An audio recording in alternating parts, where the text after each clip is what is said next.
안녕하십니까 우리 전국의 유튜브 구독자 여러분, 아프리카TV 시청자 여러분. 매주 수요일 여러분과 괴담에 관련된 이야기, 뭔가 조금 잔혹한 외국 사건 이야기를 진행하는 오컬트 스토리 시간입니다.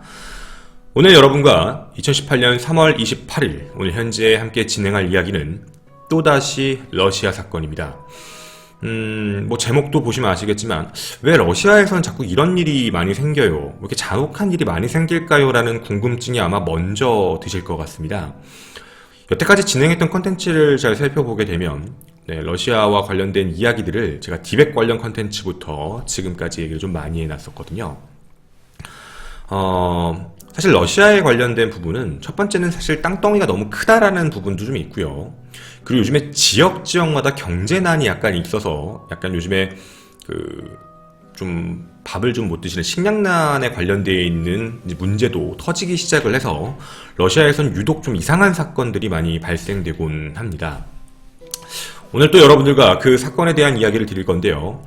현재 제가 이 사건은 한국 시간 3월 23일 날 제가 이제 일종의 돈을 지불하고 제보를 받는 외국 그 기자, 그 사이트 분에게 직접 받은 자료입니다. 아직 대한민국엔 기사가 하나도 나와 있지 않은 이야기이기도 하고요. 현재 오늘 시간으로는 6일 전 사건입니다. 여러분에게 이 사건에 대한 이야기를 지금부터 안내해 드리도록 하겠습니다. 오늘 제가 여러분들과 함께 이야기하게 될 곳은 러시아의 모스크바로 가도록 하겠습니다. 바로 이곳이 그 사건 현장입니다. 러시아 모스크바의 크라스노아르스크라는 이 시내에 있는 아파트먼트 같은 곳입니다. 이곳에 실제 집 주인으로 이제 한 집에는 세를 내주고 한 집을 자신의 소유로 가지고 있었던 바로 이 여성이십니다. 이분에게 이상한 전화가 한 통 걸려오게 됩니다. 전화를 한 남자는 목소리를 부들부들 떨면서 이렇게 얘기합니다. 뭔가 첨벙첨벙거리는 소리와 함께 나는 지금 피 속에 있어. 내 주변 온통 다 피야. 여긴 하나의 수영장 같아. 그리고 내 옆에는 나 말고 인간의 몸이 하나 더 있어. 라는 이야기를 합니다. 전화를 받은 이 집주인은 이게 갑자기 무슨 소린가 해서 전화를 한 사람을 다시 한번 확인해 봤습니다. 전화를 한 사람을 확인해 봤더니 누구였냐면 자신의 친형제죠. 형제자매. 자신의 형제의 가장 친한 친구였습니다. 그러니까 자신의 동생이 가장 친한 친구였던 거죠. 근데 문제는 그 사람은 세입자였습니다. 자신의 집의 세입자로서 친한 친구의 이제 동생의 친한 친구가 살고 있는 건데 갑자기 느닷없이 전화해서 나는 지금 피 속에서 헤엄치고 있어. 그리고 옆에 시신이 있어. 뭔가 이상한 말을 해서 이게 뭐지? 라는 생각이 들었습니다. 바로 그 남자는 나이 35세 바로 이분입니다. 이 사람입니다.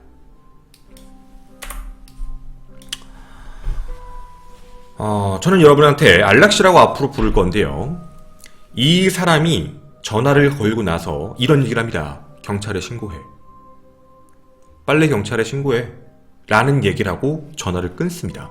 그러니까 우리가 여기서 좀 한 가지 알 수 있는 사실은 사람을 죽였다라고 말을 해놨는데 실제로 자기가 전화해서 빨리 경찰을 불러라 라고 얘기를 했던 겁니다. 근데 집주인이었던 이 사람은 그 생각을 했다고 합니다. 아니 설마 이거 장난이겠지. 이게 진짜겠어? 라는 생각에 그 방 쪽으로 조심히 가봤던 거죠. 그리고 문을 완전히 열지는 못했던 겁니다. 무서워서 말이죠. 그냥 문을 살짝 열어서 안을 보려고 했는데 볼 필요도 없었다고 합니다. 내부에선 이미 피냄새가 진동을 하고 있었기 때문입니다.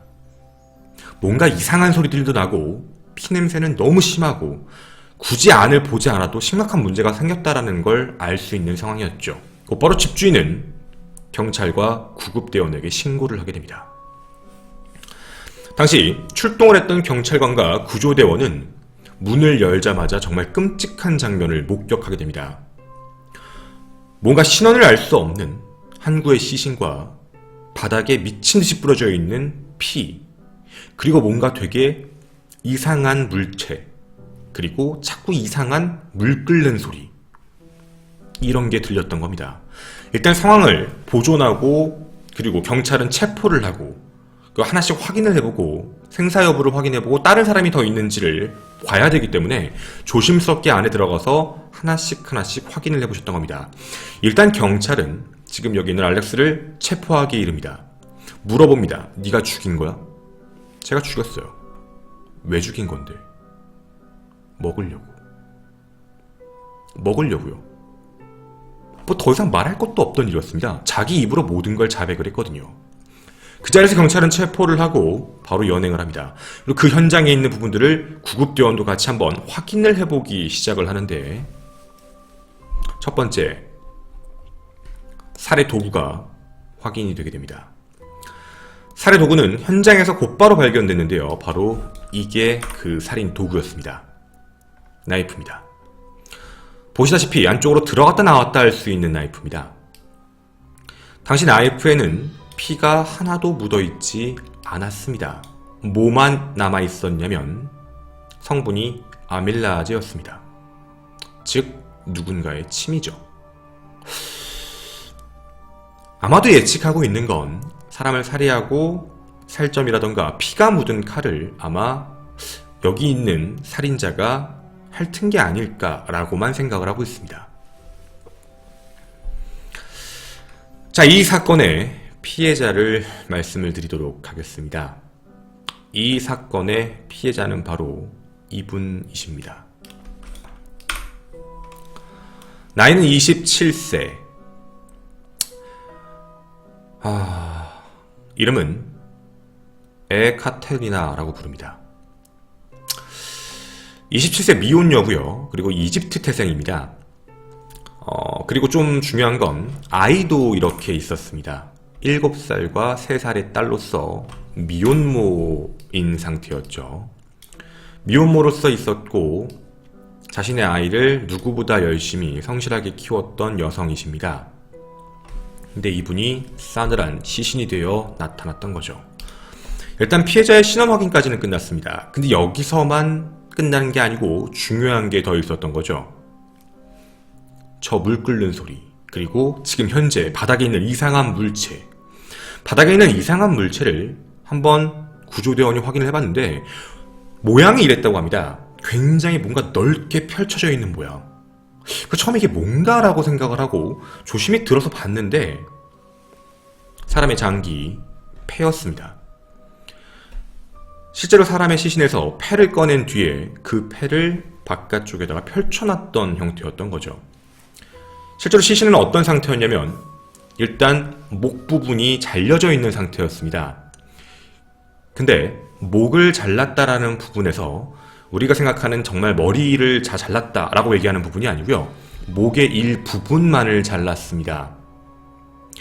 영어로는 애덤스 애플이라고 부르는 한국말 목젖입니다. 목젖을 발골해서 뜯어놨고 사람의 목을 뒤로 젖혀놓은 상태. 그러니까 완전히 목을 자른 형태는 아니었던 거죠. 그게 첫 번째. 그리고 몸에 있는 부분 중 가슴을 도려내고 가운데를 칼로 베어 안에 있는 장기들을 실제로 꺼냈던 겁니다. 경찰은 장기 부분을 한번 확인해 봐야 된다라는 생각이 들어서 안에 장기를 다시 한번 확인해 봤는데 일단 살점에 대한 부분은 좀 없는 것, 그리고 피가 되게 흥건하다는 것, 그리고 폐는 찾았고 근데 한 가지가 안 보였던 겁니다. 제일 중요한 것, 바로 심장입니다. 심장이 없는 게 확인이 돼가지고요. 왜 심장이 없지? 라는 생각이 먼저 들었던 겁니다. 심장을 정말 먹었나? 바로 물어봅니다. 너 심장 어떻게 했어? 먹으려고 했죠. 먹으려고 요리했어요. 너 먹었니? 아니 먹진 않았는데? 끓는 물. 실제 이 작은 아파트 내에 있는 스토브불에 올려져 있던 끓는 냄비가 하나 있었습니다.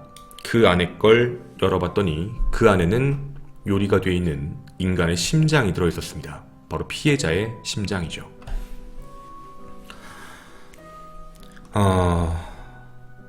자신이 살인을 저지르고 그리고 그 인육을 먹으려고 준비하다가 갑자기 왜 그랬는지 모르겠지만 집주인에게 전화를 해서 자기를 경찰에 신고를 해라 라고 얘기를 하고 실제로 이 칼로도 자신의 목을 찌르려고 했습니다. 그러니까 자살을 하려고 준비했는데 자살을 하기는 했지만 자살까지는 가지 않고 살아나게 되고요. 부상으로 곧바로 병원에 이동까지.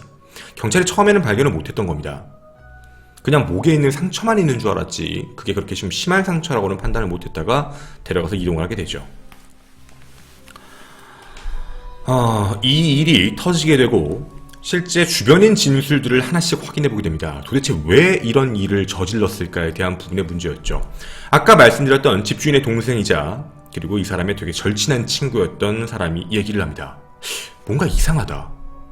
얘가 이런 일을 저지를 애는 절대 아닌데 평상시에도 공격적인 애도 아니고 되게 조용하고 침착한 애인데 얘가 왜 이런 일을 했는지 모르겠다. 내 생각에는 술을 좀 마셨다거나 아니면 술을 좀 마신 상태에서 어떤 갈등이 생긴 게 아닐까? 라고 자기는 조심스럽게 추측을 한다. 라고만 얘기를 하게 됩니다. 이 이후에 어떠한 이야기도 없고요. 계속해서 주변인들 사이에서만 이야기가 하나씩 와닿는데요. 기사 같은 게 아무것도 없었습니다. 페이스북을 확인해 보았죠. 페이스북을 확인을 좀 해봤는데 조금 이상한 흔적들이 보이게 됩니다. 지금 여러분이 보시는 이 사람, 알렉세이는 실제로 평상시에 뭔가 주술적, 오컬트적인 걸 믿었던 사람은 아닌 것 같습니다. 되게 일반적인 사람처럼 일반적인 행동을 되게 많이 했던 사람인데 한 가지가 나오기 시작합니다. 분노조절장애. 분노에 대한 부분을 약간 처리를 못하는 이상한 특징이 사실 하나 있었습니다. 근데 이 문제는 자신이 페이스북에 옛날에 그런 병이 있었고 그 부분에 대해서는 이제 어느 정도 치료를 했다라는 얘기 정도까지만 나오고 꽤 옛날에 치료가 된 것으로 알고 있는 내용이었거든요. 그리고 우리가 궁금했던 점 두 번째입니다. 어떻게 피해자를 만날 수 있었을까에 대한 부분이죠. 피해자를 만나고 피해자는 미혼모의 입장인데 지금 피해자의 집이 아닌 이 살인자의 집에서 발견됐던 문제였습니다. 그래서 이 부분에서 조사를 해봤는데 바로 페이스북 메시지입니다. 페이스북을 통해서 서로 알게 되고 서로 연락을 하다가 함께 만나게 됐던 부분으로 정황상 판단이 되고 있습니다. 아마 미혼녀였던 되게 외로웠던 사람이었겠죠. 자신의 아이를 둘을 따로 키우고 있었고 실제로 그 안에 있는 메시지 내용에서 보게 되면 그 딸아이의 키우는 거에 대해서 되게 공감도 많이 해주고 많이 힘들지라는 걱정도 많이 해주고 뭐 아이를 같이 잘 키워보자라는 식의 이야기도 몇 가지씩 나오고 주변 친구들에게도 그런 이야기를 되게 많이 했다고 합니다. 아이를 키워보는 게 어떨까에 대한 이야기도. 하지만 뭐 그렇게 재정적으로 풍부하지 않았기 때문에 바로 결혼은 못하고 어떻게 보면 뭐 어떻게 보면 연인 사이라고 볼 수 있는 현재 추측은 그렇습니다.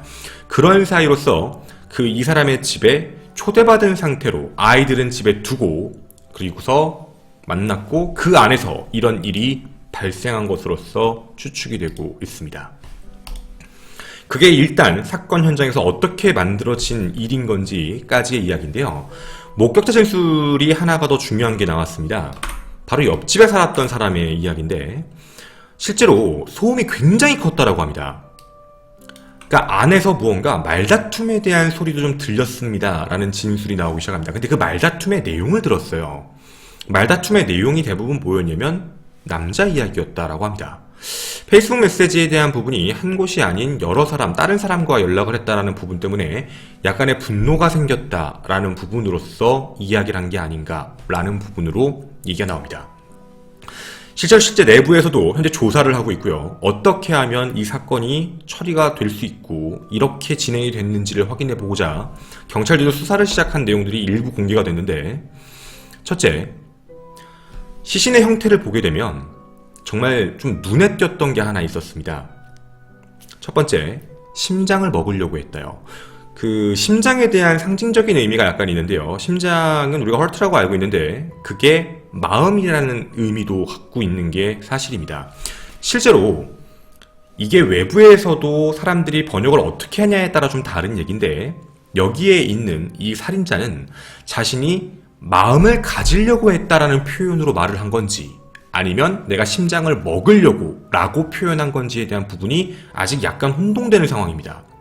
물론 그 문제는 제가 러시아어를 완벽하게 하지 못하는 문제일 수도 있고요. 저도 주변에 자문을 구해봤지만 의견이 두 가지로 좀 불분명합니다. 마음을 갖고 싶었다라는 의미도 있었고 그거 아니면 진짜 심장을 먹으려고 했다라는 말도 있고요. 이게 첫 번째고요. 두 번째는 시신에 있는 패를 꺼내서 밖에다가 펼쳤다라는 부분이었습니다. 그 안에 있는 장기를 다 꺼낸 게 아니었던 거죠. 그래서 패를 바깥에다가 펼쳐놓는 이유가 도대체 무엇일까에 대한 이야기 되게 많았습니다. 호흡이요. 경찰이 얘기하는 건 굉장히 이 사람을 사랑했고 되게 좋아서 이 사람의 마음과 이 사람의 숨결, 즉 호흡이죠. 이 사람의 숨을 마지막까지 갖고 싶었던데 폐가 되게 많이 팽창했고 퍼져 있다라는 걸 봤을 땐 저도 그냥 거기 있는 내용을 보고서 확인한 내용이지만 폐의 실제 크기는 우리 몸 안에 있는 건 기압 문제 때문에 사이즈가 정해져 있다고 합니다. 근데 그게 밖에 나와서 그 안에 있는 부분을 분다거나 하면 훨씬 더 커질 수밖에 없다라고 하더라고요. 근데 그게 팽창되어 있는 상태로 발견돼서 아마도 호흡을 느낀다라는 부분으로 그 부분에서 호흡을 좀 한 게 아닌가라고 추측은 하고 있습니다. 그렇게 되면 지금 현재 심장을 꺼낸 것과 폐를 꺼낸 것, 너무 사랑해서 사이코패스적인 기질이 발동돼서 사람을 이렇게 끔찍하게 살해한 게 아닐까. 그리고 마지막 행동의 세 번째에서 눈길을 끄는 게 있었습니다. 바로 목젖입니다. 경찰들도 이 부분을 되게 특별하게 생각을 했습니다. 사람의 목을 자르면 그냥 목을 자르는 일이 많은데 목젖을 도려내는 행위를 하는 경우는 정말로 많이 없거든요. 이거와 비슷한 사례로서 예전에 있었던 러시아 또 다른 살인 사건을 보게 되면 상대방이 말하는 거, 상대방의 말이 마음에 들지 않는다라는 이유에서 대부분 많이 하는 행동은 혀를 자르는 행동을 많이 한다고 합니다. 근데 목젖을 자르는 경우는 되게 드물다라고 얘기를 많이 하거든요. 경찰이 옆에 있는 사람, 옆집에서의 목격자의 증언과 얘기를 보합시켜서 얘기를 할 때 이 사람은 자기가 제일 사랑했던 여자의 세 가지를 갖고 싶었던 게 아닐까라고 추측하고 있습니다. 첫째, 말, 목소리. 두 번째, 호흡, 숨이죠. 세 번째는 마음. 그래서 이 세 가지에 대한 일을 한 게 아닐까라고 추측을 해서 지나친 집착 때문에 발생된 사건이 아닐까라고 현재 방향성은 맞추고 있습니다. 그런데요, 너무 심하게 폭주를 했던 부분이기 때문에 어떻게 사람이 일순간에 이렇게 폭주할 수 있는가에 대한 부분으로 마약과 관련되어 있는 부분까지 경찰은 조사를 해보게 됩니다. 하지만 애석하게도 마약과 관련된 부분에 대한 건 확인되지 않습니다. 마약이 없는 상태, 알코올이 들어가 있는 상태에서 그랬을까에 대한 부분입니다. 알코올에 대한 부분도 많이 나오지 않았습니다. 술은 들어갔는데 그렇게 많이 마시지 않은 상태, 즉 거의 맨정신의 상태로 저질렀던 일이었습니다. 어느 정도 경찰들은 이 내용에 대해서 퍼즐이 좀 맞춰졌습니다. 사랑했던 연인, 그리고 자기가 분노 조절 장애가 좀 있었던 사람인데 어느 순간 정신을 차려봤더니 사망한 사람, 그 사람의 마지막 호흡까지 함께하고 싶다라는 생각으로 폐를 꺼내 호흡 같은 걸 하고 심장을, 마음을 자기가 먹겠다, 그리고 목젖까지 자기가 갖겠다, 그리고 마지막에 자해를 하려고 하고 전화를 해서 내가 사람을 죽였다라고 얘기했던 부분까지입니다. 이렇게 해서 경찰은 내부에서 서서히 수사에 대한 부분을 종결 준비를 하고 있습니다. 하지만 말이죠, 바로 러시아에서 또다시 발생했던 러시아 식인부부 살인 사건의 이야기에 또 하나의 이야기가 나왔습니다.